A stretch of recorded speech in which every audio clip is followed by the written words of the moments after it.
جہاں تک جنت البقی کا تعلق ہے تو ایک تو یہ لغوی لحاظ سے یہ ترکیب ہی غلط، اجمی لوگوں نے اس کا یہ نام رکھا ہے، اور خاص کر کے بر صغیر کے جو لوگ ہیں انہوں نے اس کو یہ نام دیا۔ آپ کو احادیث کی کتب میں، تاریخ کی کتب میں، حتیٰ کہ آپ 10ویں 11ویں ہجری تک چلے جائیں، آپ کو کہیں بھی اس کا نام جو ہے جنت البقی نہیں ملے گا، کیونکہ یہ اس کی بات یہ اس کا نام ہی نہیں تھا، اس کو بقی ہی کہا جاتا تھا یا بقی الغرقد کہا جاتا تھا۔ تو جو اس کا ذکر ملتا ہے وہ جا کے تقریباً 12ویں 13ویں صدی ہجری میں جا کے اس کا نام جو ہے یہ ملتا ہے۔ تو اس کے بارے میں یہاں کے ہمارے استاذ ہیں وہ کہا کرتے تھے کہ اس کا اگر یہ نام ہوتا، عربوں نے رکھا ہوتا تو پھر جنت البقی نہیں ہونا تھا، بقی الجنہ ہونا تھا،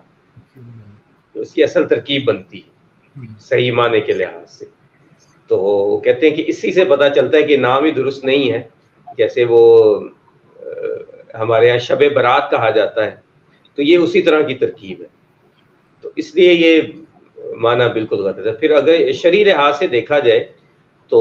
سب سے پہلے تو کسی چیز کو جنت قرار دینے کے لیے ہمیں دلیل چاہیے کہ یا تو اللہ تعالیٰ کی طرف سے یعنی قرآن مجید میں اس کا ذکر موجود ہو، یا نبی صلی اللہ علیہ وسلم کی کوئی حدیث موجود ہو، یا کم از کم صحابہ کی طرف سے کوئی ایسے آثار موجود ہوں جس کی کسی دوسرے صحابی نے مخالفت نہ کی ہو، تو تب ہم اس کو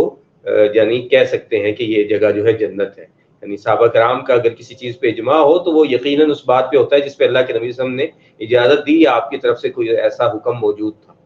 تو ایسا کوئی ہمیں ذکر نہیں ملتا کہ اللہ کے نبی صلی اللہ علیہ وسلم نے اس کو جنت قرار دیا۔ اور پھر اس کے بعد یہ اللہ کے نبی کی آمد سے پہلے بھی قبرستان تھا اور یہاں پہ مشرکین دفن تھے، پھر اللہ کے نبی کے دور میں بھی اس میں کچھ مشرکین دفن ہوئے، اور حتیٰ کہ اللہ کے نبی کا مدینہ کے اندر جو سب سے بڑا دشمن تھا عبداللہ بن ابی، وہ بھی اسی قبرستان میں دفن ہے، اور جس کے بارے میں اللہ تعالیٰ نے خود نبی صلی اللہ علیہ وسلم کو کہا استغفر لہم او ام لم تستغفر لہم لن یستغفر اللہ، کہ اگر آپ اس کے بارے میں اس کی معافی کو طلب کریں یا نہ کریں، اللہ تعالیٰ نے اس کو معاف نہیں کرنا۔ اور پھر آگے کہا کہ 70 بار بھی اگر آپ اس کے لیے جو ہے معافی طلب کریں تو ہم معاف نہیں کریں گے۔ اور اس کی تفسیر میں علماء کرام نے لکھا ہے کہ 70 کا عدد جو ہے یہاں پہ اس لیے نہیں استعمال ہوا کہ 71ویں بار اللہ تعالیٰ معاف کر دیں گے، بلکہ یہ اس لیے بیان ہوا ہے کہ جیسے ہم کہتے ہیں کہ تم 100 بار بھی کہہ دو میں تمہاری بات نہیں مانوں گا، یعنی کہ بات ماننے والی ہے ہی نہیں ہے، کیونکہ وہ اعتقادی طور پہ منافق تھا، یعنی کہ اللہ تعالیٰ کے وجود کو ہی وہ تسلیم نہیں کرتا تھا، اندر سے کافر تھا۔ اور پھر اس نے جو ایذا پہنچائی اللہ کے نبی صلی اللہ علیہ وسلم کو، آپ کے خاندان کو، آپ کی زوجہ مطہرہ سیدہ عائشہ صدیقہ رضی اللہ تعالیٰ عنہا کو، اور اسی طرح باقی مسلمانوں کو، تو اس وجہ سے جو ہے وہ جنت میں نہیں جا سکتا۔ تو پھر جب یہ ایسے لوگ جنت میں نہیں جا سکتے تو وہ ایسی جگہ پہ دفن کیسے ہو سکتے ہیں